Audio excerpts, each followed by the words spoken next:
Welcome back, fight fans. It's Alex Correa with my co-host Oscar Villalobos, and this is Squirt Circle Report in the new year 2023. How's it going, Alex? Hey, man, it's 2023, Alex. Do we have the fights that we want already, or what, man? I mean, there's a lot of talk. Well, not talk anymore because there's signed contracts. So that's a plus. That's rare in boxing, but we have signed contracts. I'm gonna, kick it off with the official. We got Caleb Plant versus David Benavidez and March 25th in Las Vegas. They're saying the MGM Grand. That's iconic place for boxing. Fights, yeah. Definitely. I'm looking forward to that fight. What do you think about that one, man? Hey, it's going to be a good fight, man. It's something that, as fight fans, we heard rumblings about last year, and I think it was this week that the contracts were signed. So finally, it's here.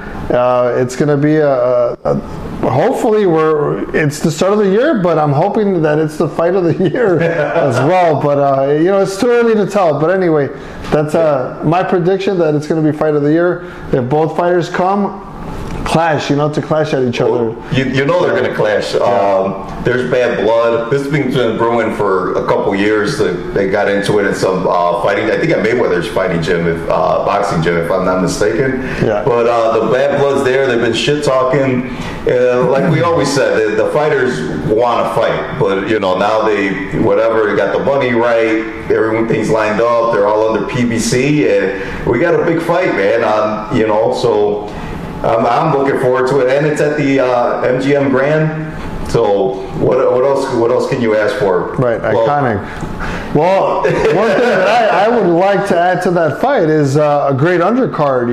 We obviously it just came out this week, so we're not sure who's going to be on the undercard, but we're hoping that it's going to be a stacked undercard. And it's worth the pay-per-view.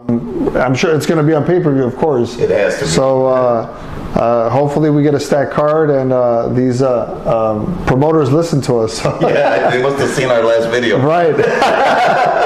Right. No, and now and then we have the other one. That officially Oscar De La Hoya said they had the contract and they signed it. Is the Ryan Garcia and Tank Davis on tax day, April 15th. So that's also going to be in Las Vegas. But I don't know. I heard nothing from Tank's team or PBC. It's just from Golden Boy. So I don't know. I'm still iffy on this fight, man. What do you Yeah, got? I mean, I don't think I'll believe that this fight's on until both of these fighters are in the ring. Supposedly April 15. Once they're both in the ring, then I'll be happy that there will be a fight taking place. So right. Other than that, I mean, there's all this he said, she said, contract here, contract there, whatever, man. Let's get these fighters in the ring and let's make the fight happen. So at least see a poster, right? Something. A billboard up exactly. There. Right. Yeah, because initially I heard that in Tank's last fight there was already some type of contract signed, supposedly. Right. Ryan had a fight, and then it went down the train, and so I mean, I don't know what to believe, to be honest with you, but whatever it is, let's make the fight happen, and hopefully we do have a fight April 15th. Right, because then Steven Espinoza even said that they were going to wait for Tank's trial in Baltimore in February to finish before they send the contract. But Oscar got a contract, he signed it. So once I hear Tank signed his side of the contract, that's when we'll believe it. Yeah, let's hear something. But yeah. We'll see, man. Yeah. On another note, another fighter making waves, news and waves, I guess. He's open to all fighting markets. Is the UFC fighter Francis Ngannou.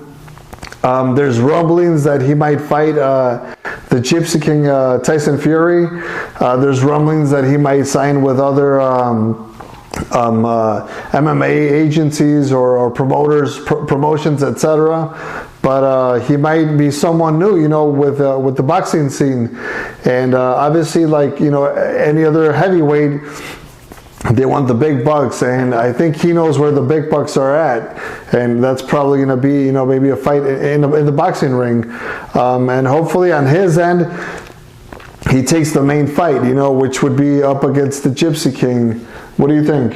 Yeah, he has to come in straight to the top, kind of what Conor McGregor did. He went right to Mayweather, no messing around, with other fighters. Like if you're gonna risk it all, like go for it all, man. The golden egg, right? The golden egg, right. Yeah.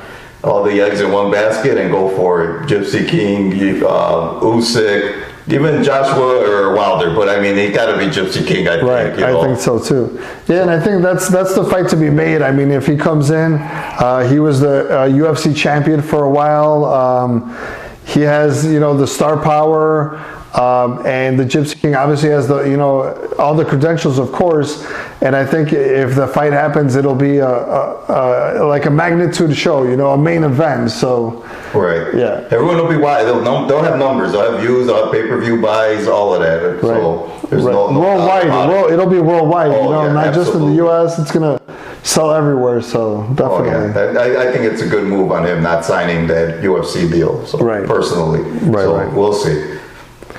Right. On another note, I mean, there's other rumblings of other fights that are going to happen in the near future. And again, these are just rumblings that we've heard of.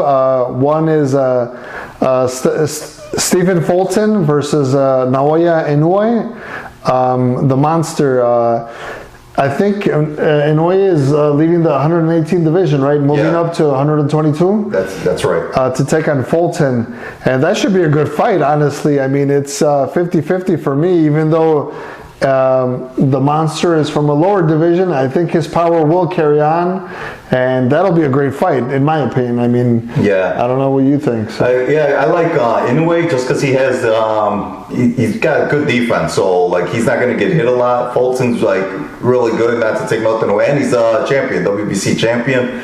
So, but I'm still leaning towards Inoue. We'll have to see if the power carries, but I think his defense is what's going to help him not get hit and everything. And once he feels comfortable, obviously he's moving up because he feels, probably... There's really nobody ever. Right, he wiped it out, became unified. And I think, this will be his fourth division to win a title. If he wins this title, he'll be a champion, a 4th division champion. So...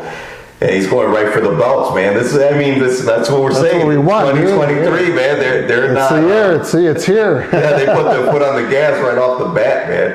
Yep. Yeah. Let's go. Yeah, and also, another opponent from Fulton is Brandon Figueroa. That he just, he lost to Fulton in a close decision last year. He's fighting Mark Magasayo, and. That's another rumbling. It's not official. Right, it's not official. It's not official, but that's what we're hearing. In the works. They're in the works. Supposedly. 126 pounds. Yeah, so Figueroa has moved up. So that's another one that we have to look out for. Yeah, two great fighters, two bangers, They bang, they love to bang, they love to brawl, they come forward all the time. There's no backpedaling on their end. No. And that should be a great fight, for us fight fans. So definitely. Right. You guys need any more information on any fights or news coming up, just check us out on YouTube, Instagram, and all of TikTok and Snapchat, man. Squared Circle Report. It's the same all across. Here's our logo right there. You see it. Click, subscribe, follow, all that. But one last note, man, before we forget. Berlanga, dude. Oh, they dropped. Parted ways, Parted ways, yeah. So what you want to, want to read in between the lines, but that's what's on paper. They parted ways. What do you see him doing now? I mean, whoever he ends up with, honestly, he needs to fight a top 10 guy and beat a top 10 guy in order for his, for his train to keep moving. And if he's going to go up and be the top guy at 168, he definitely has to beat a top 10 opponent and keep winning. I mean, he hasn't looked that good in the past, 3-4 fights or whatever. But, he looks very beatable as compared to years prior where he was like the guy, the go-to guy, the monster. The monster, yeah. The monster of the division. But anyway, whoever he fight, whatever company he decides to go with, they need to give him a top 10 guy, and he needs to look good or great convincingly and get those wins. So I think his the train moved too fast for him, and maybe being in the spotlight with all the celebrities and everything, and then fighting in New York so much, all the distractions with family, friends. So his next fight, I hope it's out of New York. I love New York. I like going to New York. Don't get me wrong, but just for his sake, just to no distractions. Kind of maybe even California, go on the other coast, and it would make sense. Yeah, definitely. right. Definitely, yeah. So good luck to Berlanga and where you land, man, and we'll be watching, and hopefully, you fucking shine, man. Definitely. All right, fight fans. So we'll get back to you guys, and we'll see you, man.